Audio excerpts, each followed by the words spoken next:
pig is not allowed inside." They kicked out Obese Girl. Then Mountain Man bought the whole building. The autumn wind carried the scent of pine and wood smoke through the streets of Copper Ridge, a bustling frontier town nestled in the shadow of the Rocky Mountains. It was 1878, and the town had grown prosperous from silver mining and timber trade. Along Main Street, establishments competed for the attention of miners, ranchers, and travelers passing through on their way to California. The Golden Grouse restaurant stood as the finest dining establishment in Copper Ridge, its painted facade gleaming white against the rough-hewn buildings surrounding it. Crystal chandeliers imported from San Francisco hung in its windows, and the proprietor, Clarence Pemberton, prided himself on maintaining what he called refined standards befitting civilized society. On this particular afternoon, a young woman named Charlotte May Henderson approached the restaurant's ornate double doors. At 23 years old, Charlotte carried herself with quiet dignity despite the cruel stares that followed her through town. Her considerable size had made her the subject of whispers and mockery since childhood, but she'd learned to hold her head high. Her dress, though simple calico, was clean and carefully mended. Her auburn hair was pinned neatly beneath a modest bonnet. Charlotte had saved for 6 months to afford one meal at the Golden Grouse. Her father had passed away the previous winter, leaving her alone in the world with only the small cabin they'd shared and the income from her sewing work. Today marked what would have been his 55th birthday, and she wanted to honor his memory by experiencing something beautiful, something he'd always promised they'd do together, but never had the chance. She reached for the brass door handle, her heart beating with nervous anticipation. The door swung open before she could grasp it, and a tall man in an expensive suit emerged. This was Clarence Pemberton himself, his waxed mustache twitching as his eyes swept over Charlotte with undisguised disdain. "I'm sorry, miss, but we're quite full today," Pemberton said, though Charlotte could see through the window that at least half the tables stood empty. "The sign says you're open until sundown," Charlotte replied softly, clutching her reticule containing the precious coins she'd saved. Pemberton's face hardened. "Perhaps I wasn't clear. The Golden Grouse caters to a particular clientele. We maintain certain standards, you understand." Heat flooded Charlotte's cheeks, but she stood her ground. "I have money to pay. I only want—" "She's not allowed inside." Pemberton's voice rose sharply, drawing the attention of passers-by. "We don't serve your kind here. This is an establishment of refinement and elegance. Our regular patrons would be uncomfortable." A small crowd began to gather, some smirking at the spectacle. Charlotte felt tears burning behind her eyes, but she refused to let them fall. "Please, sir, I've been saving." "I don't care if you've been saving since the war ended," Pemberton sneered. "Look at yourself. You're twice the size of a normal woman. You'd probably eat enough for 4 people and break my imported chairs to boot. Now leave before I summon the sheriff for trespassing." The words struck like physical blows. Charlotte took a step backward, her vision blurring with humiliation. The crowd's laughter rang in her ears, cruel mocking sounds that she'd heard too many times before.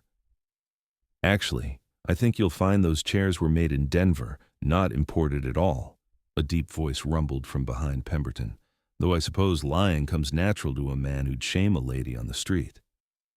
Everyone turned to see a massive figure rise from a table near the window. The man stood well over 6 feet tall, with shoulders broad as an axe handle and a frame built from years of hard mountain living. His long, dark hair was pulled back with a leather cord, and a thick beard covered his weather-beaten face.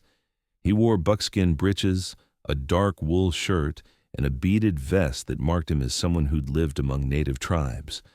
A large knife hung at his belt, and his pale blue eyes held a dangerous glint. This was James Bear Mackenzie, though most folks simply called him Bear. He'd come down from his cabin in the high country to sell his winter's worth of pelts and stock up on supplies. At 38 years old, He'd spent the last 15 years in the mountains, trapping beaver and hunting elk, visiting civilization only twice a year. "This doesn't concern you, Mackenzie," Pemberton sputtered, though his voice had lost some of its authority. "This is my establishment, and I decide who—" "You decide who gets to eat in your fancy restaurant, is that it?" Bear's voice was quiet but carried the weight of barely controlled anger. "This young lady came here peaceful, with money to pay, and you turned her away. Then you insulted her in front of half the town. That about sum it up? Now see here." Bear took 3 long strides and stood directly in front of Pemberton, towering over the smaller man. "I've been sitting in there for the past hour, watching you and your snake-eyed waiters treat folks like dirt if they don't meet your fancy standards. Saw you turn away old Tom Fletcher 'cause his hands were dirty from working an honest day. Watched you fawn over that banker Hutchins, even though everyone knows he's been cheating widows out of their land claims." Pemberton's face had gone pale. "Mr. Mackenzie, I run a respectable business. You run a den of snakes and snobbery," Bear interrupted, "and I'm right tired of it." He turned to Charlotte, his expression softening. "Miss, I apologize you had to endure such treatment. Would you do me the honor of joining me for dinner? I've got a table inside, and the company would be most welcome." Charlotte stared at him, unable to speak. No one had ever defended her like this. No one had ever looked at her with anything but disgust or pity, but this mountain man's eyes held only kindness and respect. I couldn't impose," she managed to whisper. "Wouldn't be imposing at all," Bear said gently. "Been eating alone for months up in the high country. Be nice to share a meal with someone who appreciates good manners and decent conversation." "Neither of you are welcome in my establishment." Pemberton had found his voice again, emboldened by the crowd. "Mackenzie, you may have money from your furs, but you're still just a savage who lives in the dirt. And this woman is—" Bear's hand shot out and gripped the front of Pemberton's shirt, lifting him onto his toes. "Choose your next words very carefully," he said, his voice dropping to a dangerous whisper. "Because I've got about 10 years of mountain rage built up, and I'd be happy to use it on a pompous fool who thinks he's better than decent folks. Unhand me. This is assault. Sheriff Dawson." Pemberton's voice rose to a panicked squeal. Sheriff Thomas Dawson pushed through the crowd, a weathered man in his 50s who'd known Bear since before the mountain man had left civilization. "Bear, put him down. Let's not make this worse than it is." Bear released Pemberton, who stumbled backward, adjusting his shirt with shaking hands. "You saw that, Sheriff. He assaulted me. I want him arrested." "Saw a man lose his temper after watching you treat a lady poorly," Dawson said dryly. "Saw you refuse service to someone with the means to pay. Saw you insult and humiliate a young woman in public. Now, I suggest you go back inside your restaurant and calm yourself down." "This is outrageous. I have rights. I can refuse service to anyone Actually," a new voice interjected, "that's not entirely accurate." A well-dressed man in his 60s approached, carrying a leather portfolio. This was Ezra Goldman, the town's only lawyer and a man respected for his fairness and knowledge of law. "Mr. Pemberton," Goldman continued, "while you do have certain rights as a business owner, Colorado territorial law requires that public accommodations serve all paying customers regardless of personal characteristics, provided they're not disorderly. This young lady appears quite orderly to me." Pemberton's face went from pale to purple. "This is my business, mine. I build it from nothing, and I'll run it as I see fit." "Then perhaps it's time for new ownership," Bear said quietly. The crowd fell silent. Pemberton laughed, a harsh, brittle sound. "New ownership? You think some mountain savage can just buy my restaurant? Do you have any idea what this property is worth? The building alone is worth $15,000, not to mention the equipment, the reputation, the—" "20,000, Bear said flatly. Pemberton blinked. "What? $20,000? Cash? That's my offer for this building and everything in it. You've got until I count to 10 to decide. You're bluffing. There's no way a trapper has that kind of... 1. Bear's voice was calm and steady. This is absurd. Sheriff, he's trying to... 2. Pemberton looked around wildly, as if seeking support from the crowd. The onlookers watched with fascinated silence. You can't possibly have 20,000. 3. Even if you did, I wouldn't sell to a... 4. Ezra Goldman stepped forward, pulling out a notebook. For the record, Mr. Mackenzie, you're making a legitimate offer to purchase the Golden Grouse property for $20,000 cash? That's right, Bear confirmed. 5. Pemberton's confidence was cracking. My restaurant is worth far more than... 6. And just so you know, the offer goes down $1,000 with each number. 7. Now wait just a moment. Pemberton's voice rose to a panicked pitch. Let's discuss this reasonably. 8. 15,000 is far too low for... 9. All right. All right. Pemberton held up his hands, his face glistening with sweat. 20,000. But I want to see the money first. I don't believe for 1 second that you actually have... Bear turned to Goldman. Ezra, you still have my deposit at your office? Goldman nodded slowly, understanding dawning in his eyes. The strong box you left with me last spring? The one you said contained your life savings? That's the one. How much is in there? Goldman consulted his notebook. By my last count, approximately $47,000 in gold coin and certificates. The crowd gasped. Even Sheriff Dawson's eyebrows rose in surprise. Pemberton's mouth opened and closed like a landed fish. Been trapping and trading for 15 years, Bear explained calmly. Never spent much on myself. Lived simple, saved everything. Was planning to use it to buy land and settle down eventually. Guess eventually is today. Pemberton found his voice. I need time to consider. No time, Bear interrupted. My offer expires at the count of 10, and we're already there. Take it or leave it. But know this, if you refuse, I'll buy the building next door and open my own restaurant. I'll hire the best cooks from Denver, charge half your prices, and watch you go bankrupt within 6 months. Your choice. The calculation was clear in Pemberton's eyes. He was beaten, and he knew it. I'll need proper legal documentation, he said weakly. I can draw up the papers within the hour, Goldman said, professional efficiency taking over. Both parties can sign before the bank closes, and the transfer can be official by sunset. Then we have a deal, Bear pressed. Pemberton's shoulders sagged in defeat. Yes? God help me, yes. Excellent. Bear turned back to Charlotte, who'd been watching the entire exchange with wide eyes. Miss, I never did catch your name. Charlotte, she whispered, Charlotte May Henderson. Miss Henderson, would you do me the honor of being the first guest in my new restaurant? Tears finally spilled down Charlotte's cheeks, but they were tears of wonder rather than humiliation. Yes. Thank you. I don't know what to say. Don't need to say anything, Bear said gently. He offered his arm, and after a moment's hesitation, Charlotte took it. Together they walked through the double doors of the Golden Grouse, while the crowd erupted in excited chatter behind them. Inside, the remaining diners and staff watched in stunned silence as Bear guided Charlotte to the best table in the house, the one by the window where he'd been sitting. He pulled out a chair for her with surprising gentleness for such a large man. Now then, Bear said, settling into his own chair. I was in the middle of a rather excellent pot roast when the entertainment started. Would you care to join me? And please, order whatever you like. We're celebrating. Celebrating what?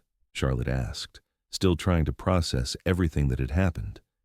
New beginnings, Bear said simply. Yours and mine both. Over the next hour, as Ezra Goldman and his clerk worked frantically to prepare the sale documents, Bear and Charlotte shared a meal.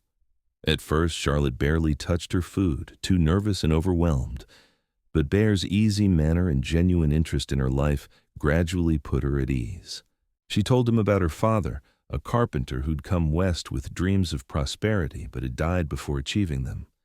She spoke of her sewing work, the small commissions she took to make ends meet. And slowly, carefully, she revealed the lifetime of cruelty she'd endured because of her size. Bear listened without interrupting, his expression growing darker with each story. When she finished, he was quiet for a long moment. "My ma was a big woman," he finally said. "Strong as an ox and twice as stubborn. She could plow a field, birth a calf, and cook dinner for 10 without breaking a sweat.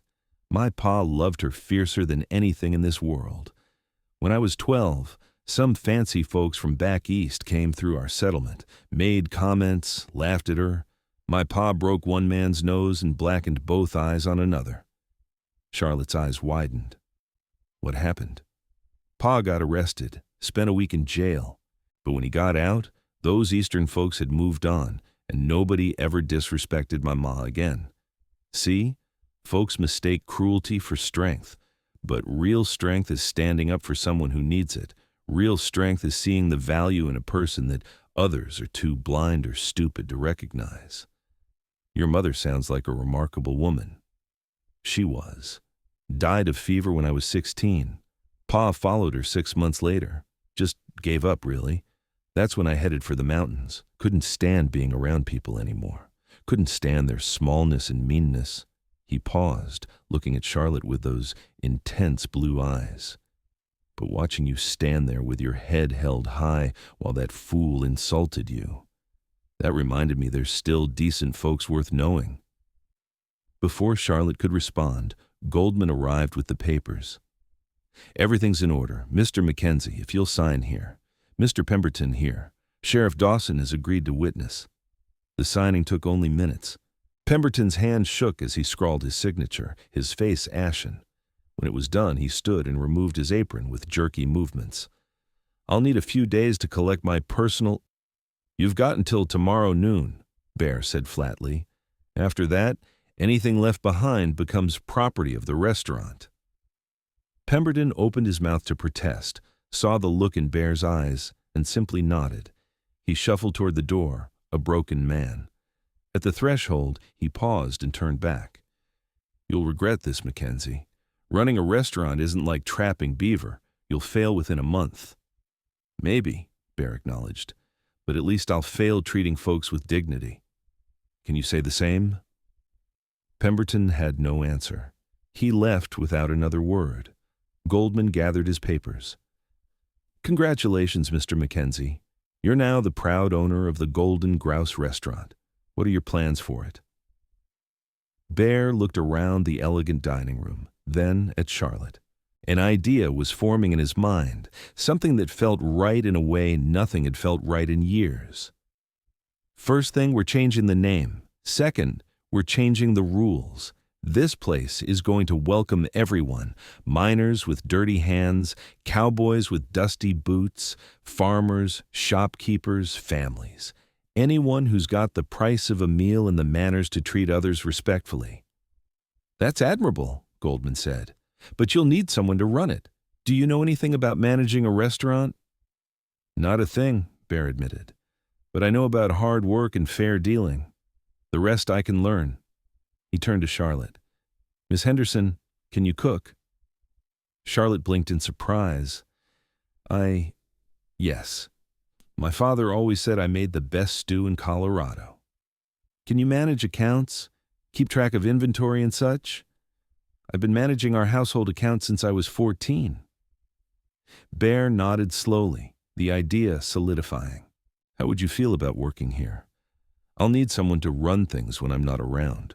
Someone honest, someone who understands what it's like to be treated poorly and won't let it happen to others." Charlotte stared at him. "You're offering me a job, but you barely know me." "I know enough. You've got dignity and strength. You stood up to that fool even when it would have been easier to walk away. That tells me what I need to know about your character." Bear leaned forward. "I'll pay you a fair wage. Say, $40 a month to start, plus meals and a room upstairs if you need it. You'll be the manager. You hire and fire staff, plan menus, handle the day-to-day operations. I'll handle the business side and step in if there's trouble. What do you say?" Tears streamed down Charlotte's face again. "Why are you doing this? You don't owe me anything. You could have just let me walk away." "Because 15 years ago, I walked away from the world after losing my parents. Hid in the mountains, told myself I was better off alone, and maybe I was for a time. But watching what happened today, seeing that cruel fool shame you in the street, it reminded me that running away doesn't solve anything. Sometimes you've got to stand and fight. Sometimes you've got to build something better." Bear stood and walked to the window, looking out at the street where people still lingered, gossiping about the day's events. "I've got more money than I'll ever need, and nothing meaningful to do with it. I could buy more land, trap more furs, hoard more gold, or I could do something that actually matters. Create a place where folks are judged by their character, not their appearance or their bank account. A place my ma would have been proud of," he turned back to Charlotte. "But I can't do it alone. I need someone who understands why it matters, someone who'll fight to keep it honest and fair, even when it's hard. I think you're that person, Miss Henderson. But the choice is yours." Charlotte wiped her eyes, her mind racing. An hour ago, she'd been saving pennies for one meal, struggling to survive on sewing income, facing a future of loneliness and poverty. Now she was being offered meaningful work, fair pay, and the chance to be part of something important. "I accept," she said, her voice stronger than she'd ever heard it, "and thank you. You've given me more than a job, Mr. Mackenzie. You've given me hope." "Bear," he corrected gently. "Anyone working with me calls me Bear. And you're welcome, Charlotte. Now let's talk about this menu. I've been eating my own cooking for too long, and it shows. What kind of food do you think folks would really want?" They spent the rest of the afternoon planning, ideas flowing between them with surprising ease. Bear wanted hearty, honest food, nothing pretentious, but everything made with care. Charlotte suggested adding some of her father's favorite recipes, dishes that represented the diverse folks who'd settled the territory. They'd serve beef and potatoes alongside Mexican spices and Chinese stir-fry techniques, German sausages, and Italian pasta.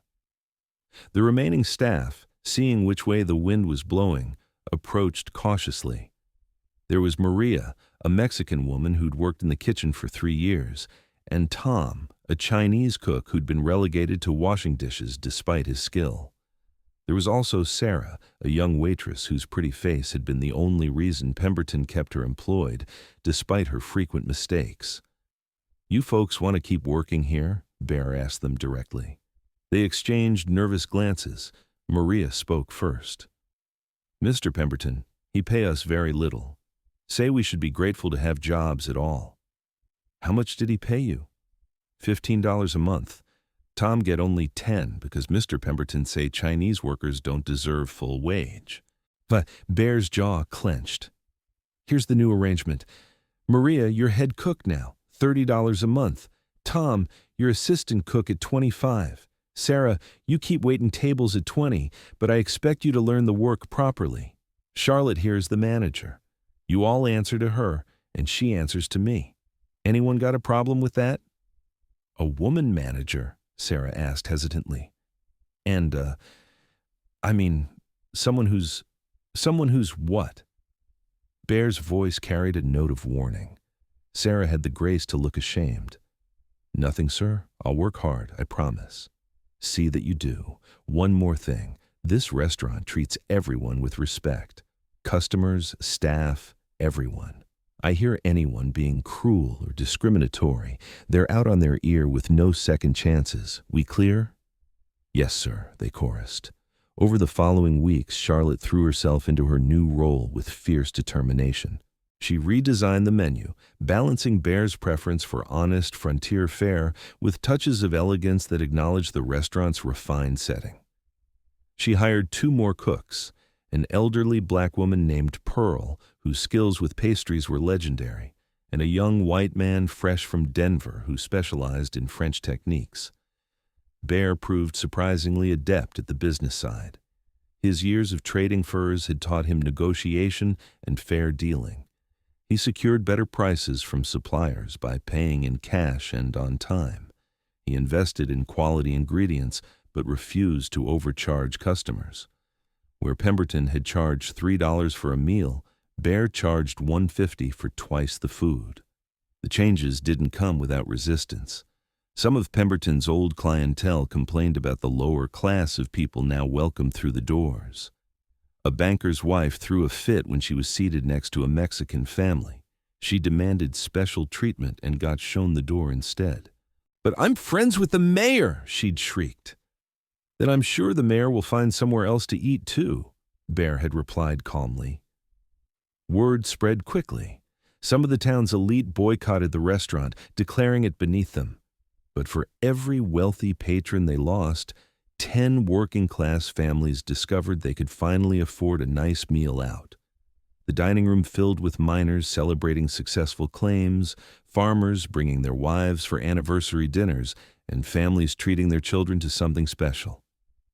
Charlotte managed it all with quiet efficiency. She learned to handle difficult customers with firm politeness, to balance the books, to resolve conflicts between staff members. She also discovered she had a talent for creating an welcoming atmosphere. She remembered regular customers' names and preferences, asked about their families, made everyone feel valued. And slowly, almost imperceptibly, something else developed between Charlotte and Bear. It started with morning coffee, sitting together before the restaurant opened to discuss the day's plans. Bear would describe the mountains, the way sunrise painted the peaks gold, how elk bugled in autumn, the profound silence of winter snow. Charlotte would share stories from customers, the small dramas and joys of daily life in Copper Ridge. Bear began staying in town more, renting a room above the bank rather than returning to his mountain cabin. He told himself it was just good business practice, being available for any problems. But in truth, he looked forward to those morning conversations, to Charlotte's quick wit and genuine kindness, to the way she'd transformed the restaurant into something meaningful. Charlotte, for her part, found herself thinking about Bear at odd moments. The way he'd stand if a customer got rowdy, his mere presence enough to quiet any disturbance. How he'd fix the wobbly tables himself rather than hiring a carpenter. The gentleness in his eyes when he spoke to children or elderly patrons. One evening, about 2 months after Bear had bought the restaurant, an incident occurred that would change everything. A group of young miners came in, already drunk from an afternoon at the saloon. They were loud and obnoxious, but Bear had served plenty of rowdy customers before. As long as they paid and didn't cause real trouble, everyone deserved to eat. But when Charlotte brought their food, one of them, a sneering youth named Cal Reeves, grabbed her wrist. "Well, ain't you a big one?" he slurred. "Bet you eat more than you serve, eh, boys?" His companions laughed. Charlotte tried to pull away, but his grip tightened. "Let me go, please." "What's the matter, sweetheart? I'm just being friendly. Though I gotta say, I prefer my women with a little less meat on their—" He never finished the sentence. Bear's hand clamped down on Reeves's shoulder with crushing force. The young miner yelped and released Charlotte, turning to find himself looking up at Bear's dangerous expression. "You've got 3 seconds to apologize to the lady and leave," Bear said quietly. Reeves tried to bluster. "We're paying customers. You can't just—" 1. "This is outrageous. We have rights." 2. Reeves's friends were already standing, backing toward the door. They'd heard stories about Bear McKenzie, and none of them wanted to test whether the stories were true. All right. Reeves stood hastily. "Sorry, lady. Didn't mean nothing by it." 3. Bear's fist connected with Reeves's jaw with a sound like a hammer hitting wood. The young miner crashed backward into a table, scattering dishes. His friends ran for the door. Reeves scrambled after them, holding his already swelling face. Sheriff Dawson, who'd been eating dinner in the corner, approached calmly. "Bear, you know I've got to report that." "I know." He put hands on Charlotte. "That's assault. The judge will see it that way too. Still, Try to use words before fists next time, all right? I used words. I counted to 3. He didn't listen. Dawson sighed. Come by the office tomorrow. We'll file the proper reports. After the sheriff left, Charlotte sat down heavily, her hands shaking. Bear knelt beside her chair, his earlier fury replaced by concern. You all right? Did he hurt you? I'm fine. I'm used to... People say things. You shouldn't have to be used to it. Bear's voice was gentle but firm.